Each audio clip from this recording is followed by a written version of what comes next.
Boa noite, meus irmãos amados. Nós aqui da Igreja do Jardim Limoeiro convidamos você para ficar junto conosco e escutar a palavra do Senhor que Ele tem para você nessa noite. E eu quero compartilhar com os irmãos no Salmo 121, que diz assim: eleva os meus olhos para os montes, de onde me virá o socorro? O meu socorro vem do Senhor, que faz o céu e a terra, e nele Ele não permitirá que os teus pés vacilem. Não dormitará aquele que te guarda. É certo que não dormitará, nem dormirá o guarda de Israel, porque o guarda de Israel te guarda, Ele te protege. E no momento que nós estamos vivendo hoje, o socorro só vem dEle, que é grandioso, poderoso. É aquele Deus que lá atrás abriu um mar para o teu povo passar. E é esse mesmo Deus que vai nos tirar da peleja que estamos hoje. Louve conosco e venha ouvir a palavra do Senhor com a nossa igreja do Jardim Limoeiro. Amém? A casa é sua. Pode entrar.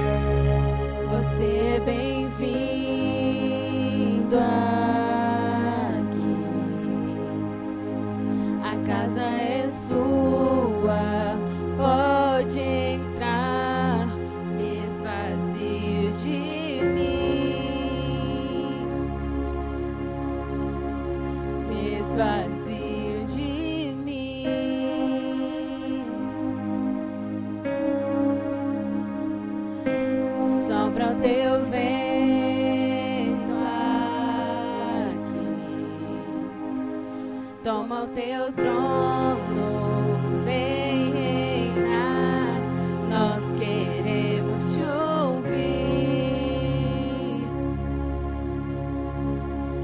Nós queremos te ouvir.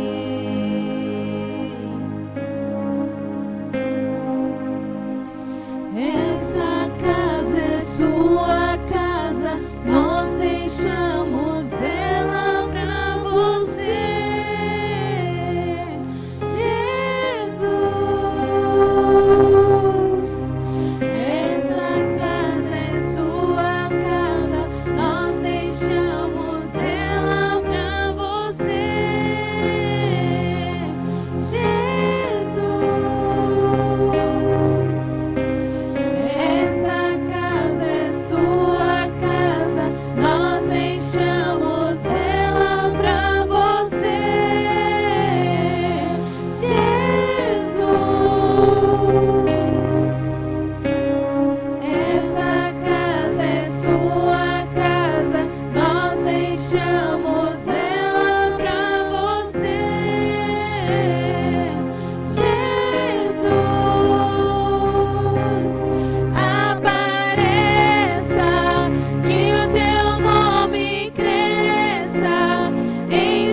somente Ele, para nos livrar, para nos proteger. E Ele nos amou primeiro, por isso estamos aqui hoje, meus irmãos. Venha conosco adorar o Senhor, amém?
Queridos igreja, irmãos, amigos, queremos louvar, agradecer a Deus, já adoramos com esse louvor maravilhoso, onde nós declaramos que a nossa casa, o nosso coração é do Senhor Jesus, a nossa vida é dele, o nosso ser pertence a ele. E hoje, nesse tempo de dificuldade, distanciamento, nós queremos aproximar de você um pouquinho, entrando na sua casa, para que você possa participar conosco desse tempo de adoração, desse tempo onde nós glorificamos a Deus como igreja, ainda que um pequeno grupo, mas sim, a igreja está presente na sua casa. E muito obrigado por você estar conosco nesta noite para refletir um pouco também daquilo que a palavra de Deus tem para o seu coração. E eu quero compartilhar uma palavra de Deus para o teu coração. Pensando no tempo em que estamos vivendo, eu quero dar como tema para esta reflexão: em tempos de crises, o que fazer? Eu quero ler com vocês um texto do profeta Isaías, no capítulo 6, a partir do verso 1, que nos diz assim: no ano da morte do rei Uzias, eu vi o Senhor assentado sobre um alto e sublime trono, e as abas das suas vestes enchiam o templo. Serafins estavam por cima dele, cada um tinha 6 asas, com 2 cobria o rosto, com 2 cobria os seus pés, e com 2 voava.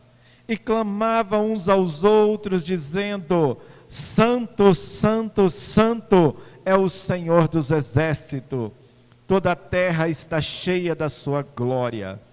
As bases do limiar se moveram, a voz do que clamava, e a casa se encheu de fumaça. Então disse eu: ai de mim, estou perdido, porque sou um homem de lábios impuros, habito no meio de um povo de impuros lábios, e os meus olhos viram o Rei, o Senhor dos exércitos. Então um dos serafins voou para mim, trazendo na mão uma brasa viva, que tirava do altar com uma tenaz. Com a brasa tocou a minha boca e disse: eis que ela tocou teus lábios, a tua iniquidade foi tirada e perdoado o teu pecado. Depois disto ouvi a voz do Senhor que dizia: a quem enviarei e quem há de ir por nós? Disse eu: eis-me aqui, envia-me a mim. Queridos amigos, irmãos, a palavra do Senhor para o nosso coração é para nós refletirmos um pouco sobre o que fazermos em tempos de crise. O texto que nós lemos, o profeta descreve aqui num tempo difícil da sua vida, porque é o chamado do profeta Isaías para um período de profecias, ser um profeta do Senhor, um anunciador, um proclamador da glória do Senhor. E esse profeta, ele está num tempo de transição aqui, num tempo em que Israel, o seu povo, vai viver uma crise difícil. Começa declarando o texto para nós que no ano da morte do rei Uzias.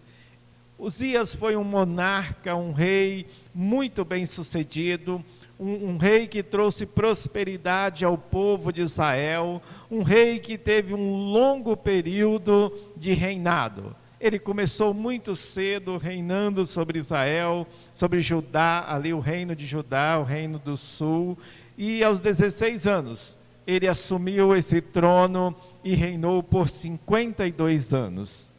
Mas o texto nos ensina também que viveria tempos difíceis. Então aqui na morte do rei Uzias, nós vamos começar, o profeta Isaías vai começar a viver um tempo de crise política. Por quê? Porque quem viria depois dele, quem sucederia o seu trono, seria alguém que traria grandes dificuldades, que traria para o povo a viver um tempo de dificuldades, porque era alguém que não iria servir ao Senhor.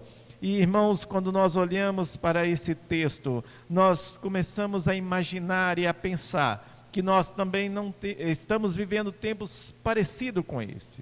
Essa profecia aqui, ela acontece mais ou menos 2.700 anos atrás. E parece que nós somos um povo muito semelhante ao povo de Israel, ao povo de Judá, porque eles também estavam vivendo aqui, eles iriam viver esse tempo de crise, iria passar por grandes dificuldades. Mas uma coisa que nos faz pensar é que também havia ali um Deus que cuidaria deles. E é esse Deus que o profeta Isaías, agora ele tem um encontro nesta visão. Tá? Então a primeira coisa que eu vejo nesse texto da crise é a crise política, por causa da morte do rei Uzias, um homem piedoso, um homem que serviu, um homem que reinou e tinha ali um coração temente a Deus. Mas esse povo também não só vive uma crise política, como nós temos vivido também no tempo de hoje. Essa semana foi uma semana difícil para nós, porque nós temos visto uma crise política estabelecendo no nosso país. Mesmo em meio a toda essa pandemia, ainda surge mais a crise política. A segunda crise que o profeta ele vai encontrar no seu tempo é a crise econômica. Tá? O povo de Israel era um povo que pensava muito em si. E quando nós vamos aqui no capítulo 10, verso 1 e verso 2, ele diz assim: ai dos que decretam leis injustas, dos que escrevem leis de opressão, para negarem justiça aos pobres, para arrebatar o direito dos aflitos do meu povo, a fim de despojarem as viúvas e roubarem os órfãos. Irmãos, quando nós olhamos para esse texto, para essa palavra do profeta Isaías, nós vamos ver aqui por que eles estavam vivendo uma crise econômica, porque as leis eram leis injustas. Os legisladores só pensavam em si mesmo, pensava na sua necessidade ou no seu ego e esquecia das pessoas. Eles criavam leis apenas para si mesmo, ao invés de pensarem na população, ao invés de pensarem no povo.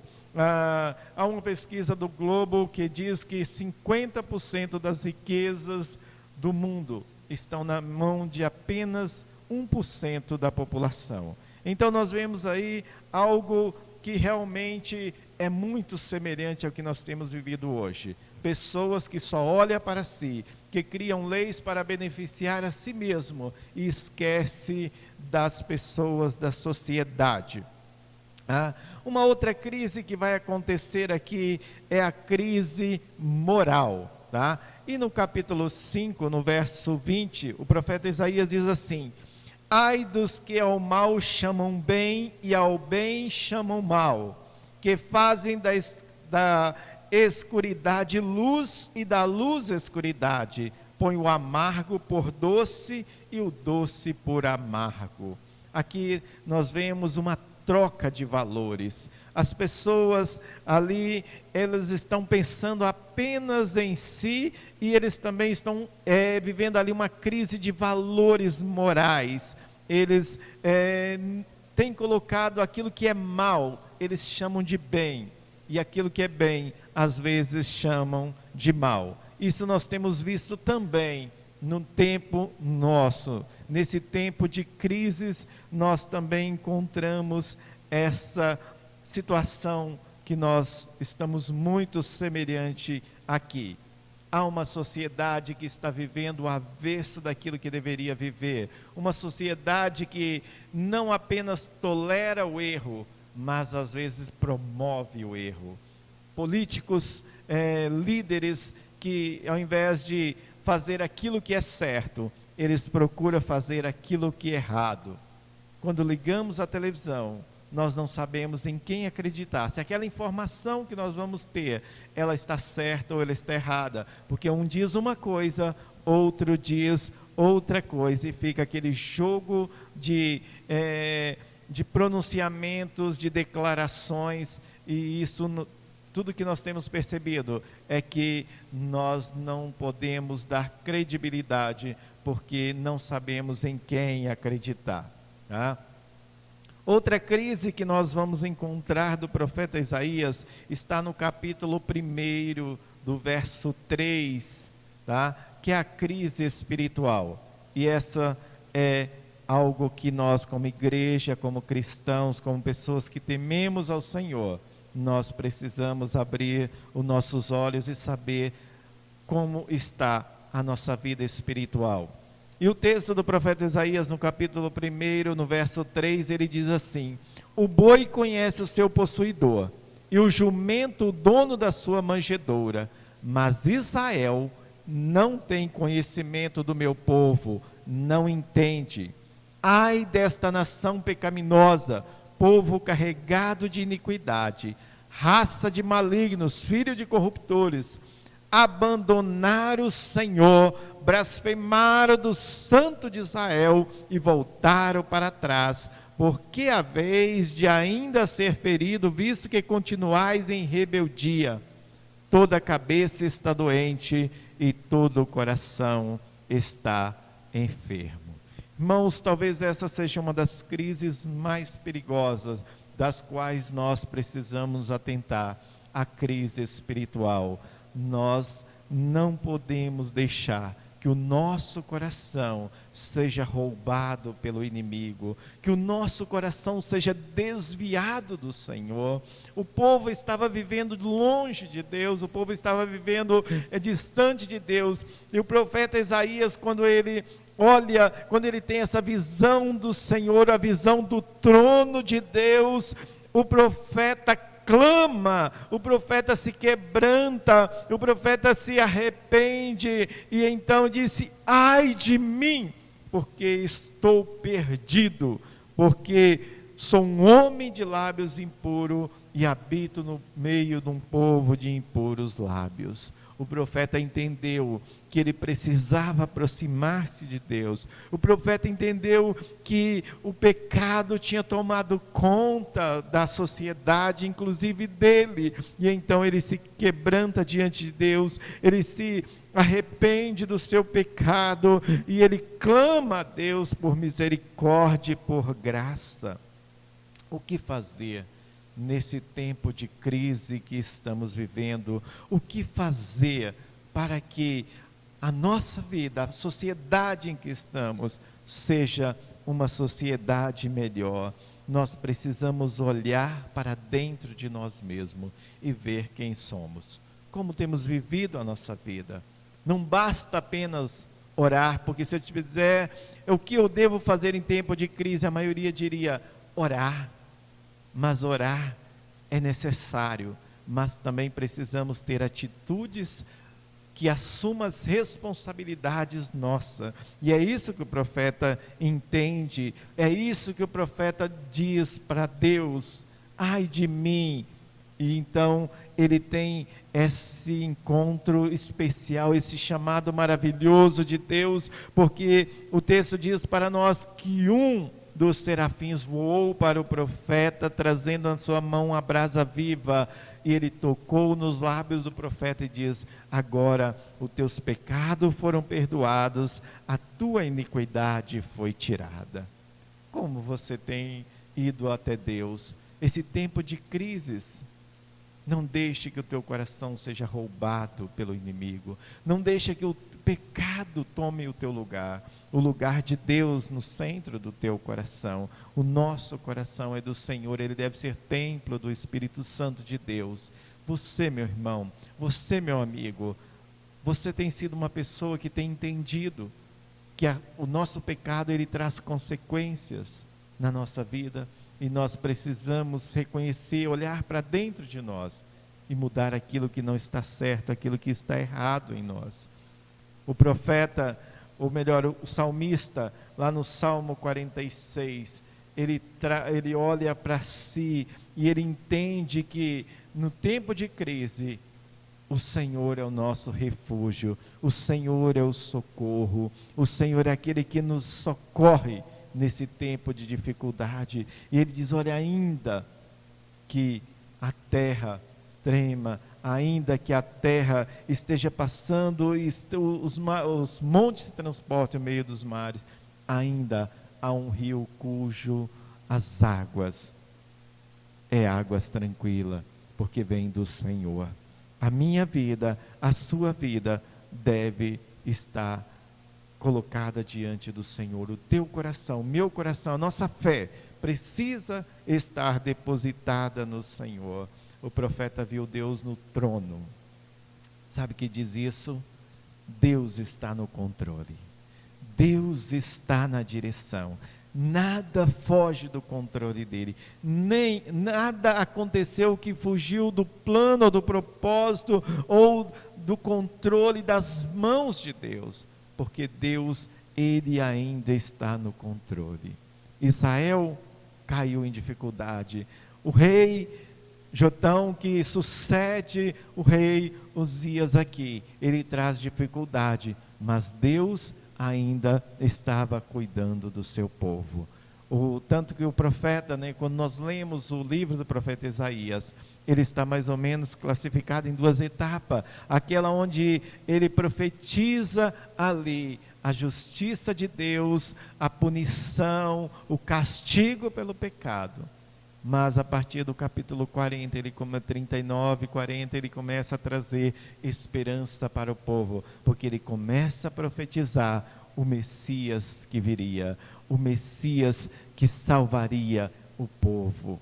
Irmão, como você tem vivido nesse tempo de crise? Você tem sido uma pessoa que tem confiado em Deus, que tem colocado a sua vida diante do Senhor? Deus ainda espera uma resposta. Deus ainda espera que você tenha atitude e assuma as responsabilidades de um cidadão que teme a Deus, de um cidadão que adora a Deus, de um cidadão que glorifica a Deus. A igreja do Senhor é chamada para fazer diferença nesta sociedade. Nós não estamos perdidos no meio dessa crise. O nosso barco está, o leme do nosso barco tem aquele que controla, o Deus Todo-Poderoso, o Deus soberano. Ele está no controle do barco da nossa vida. Você tem tido consciência, às vezes, quando você tem errado? A Bíblia nos ensina a orar pelos nossos governantes, mas muitas das vezes nós apenas criticamos e não oramos por ele.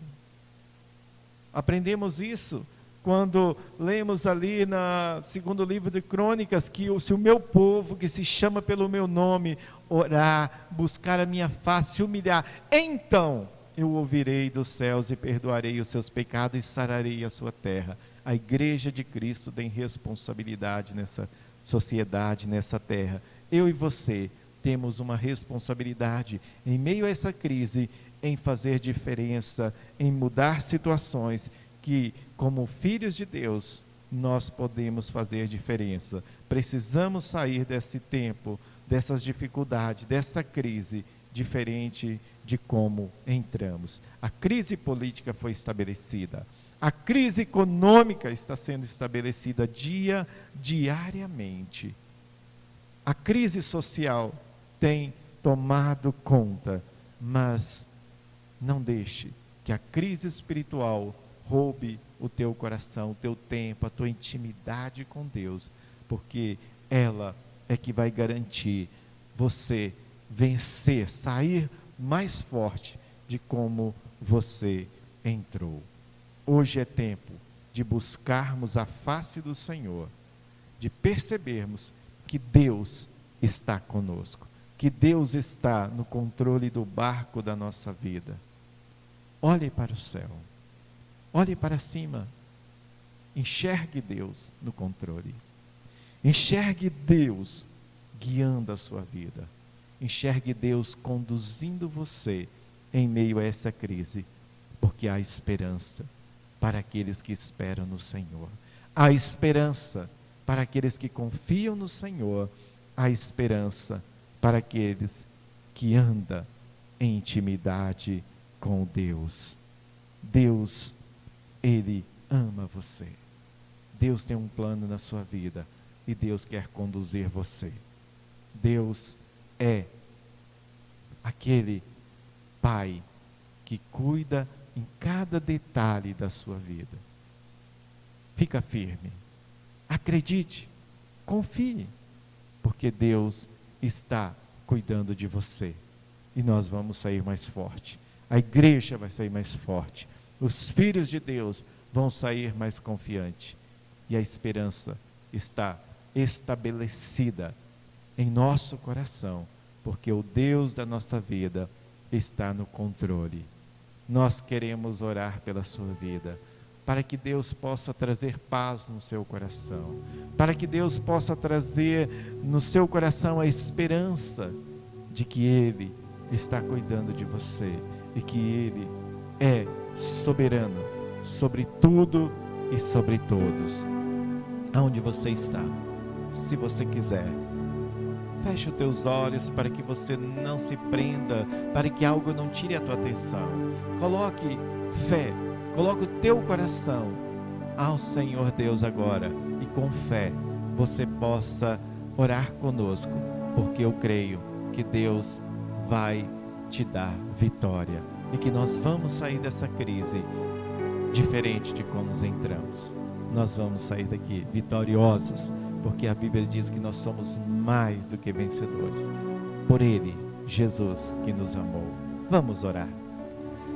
Deus eterno, Deus bendito, nós te louvamos, nós te glorificamos, nós o exaltamos ao Senhor, que é soberano sobre os céus, sobre a terra, porque Tu és Senhor do universo. Ó Deus querido, nós cremos que o nosso barco não está à deriva, porque o Senhor está no controle, a mão do Senhor está no leme do barco da nossa vida, e o Senhor Deus está nos conduzindo. As crises muitas vezes, ó Deus, nos entristece, às vezes nos provoca medo, mas nós confiamos no Senhor. Nós queremos, ó Deus, descansar no Senhor, porque o Senhor está no controle das nossas vidas. Não há crises, ó Deus, que possa impedir, ó Deus, que nós continuemos, ó Deus, servindo, adorando ao Senhor. Mesmo, ó Deus, quando temos que obedecer às leis do distanciamento, a igreja do Senhor, mas nós estamos, ó Pai, crescendo em intimidade com o Senhor. Ó Deus querido, nesta hora eu quero suplicar, ó Deus, uma bênção especial sobre esse meu irmão, sobre esse meu amigo, sobre esse ouvinte, ó Deus, que está ouvindo a Tua palavra nesta hora. Que o Senhor enche este coração de esperança, que o Senhor Deus coloque a fé no coração, Deus, dele, e que ele não desespere, ó Pai querido, ainda que a luta esteja grande, Senhor, mas, ó Deus, o Senhor possa, Deus, dar a ele a paz e a confiança de que é o Senhor que está no controle deste universo, que o Senhor é quem governa o nosso país. Pai, nós suplicamos, ó Deus, abençoe este coração, abençoe esta família, Senhor, que ouve a Tua palavra, e que ela, ó Deus, seja, Senhor Deus, grandemente direcionada pelo Senhor. Que o Senhor abra as janelas do céu, que o Senhor Deus abra, Senhor Deus, a janela do coração desta alma, Senhor, e que ela veja que é o Senhor que está no trono, como o profeta viu naquele dia. Quando ele viu o Senhor no trono, o profeta olhou para si, reconheceu o seu pecado, mas o profeta também disse: eis-me aqui, envia-me. Que nós, ó Deus, sejamos, ó Deus, agentes de proclamação do reino do Senhor neste universo. E nós, como igreja, como filhos do Senhor, possamos, ó Deus, proclamar a paz, proclamar a esperança, proclamarmos, ó Pai, que o Senhor é soberano e que nós estamos debaixo do senhorio do Senhor, antes de estarmos debaixo do senhorio dos nossos governantes. Pai, que a bênção do Senhor, que a paz do Senhor, que a graça do Senhor inunda o coração de cada ouvinte, ó Deus, que ouviu a Tua palavra e que está adorando conosco nesta noite. E nós te adoramos e já te agradecemos no nome do Senhor Jesus Cristo. Amém. Que Deus te abençoe, que Deus te conduza, te dê uma semana vitoriosa e abençoada, em nome de Jesus. Obrigado, equipe, que está conosco aqui nesta tarde, noite, da qual você estará vendo esse vídeo, em nome de Jesus.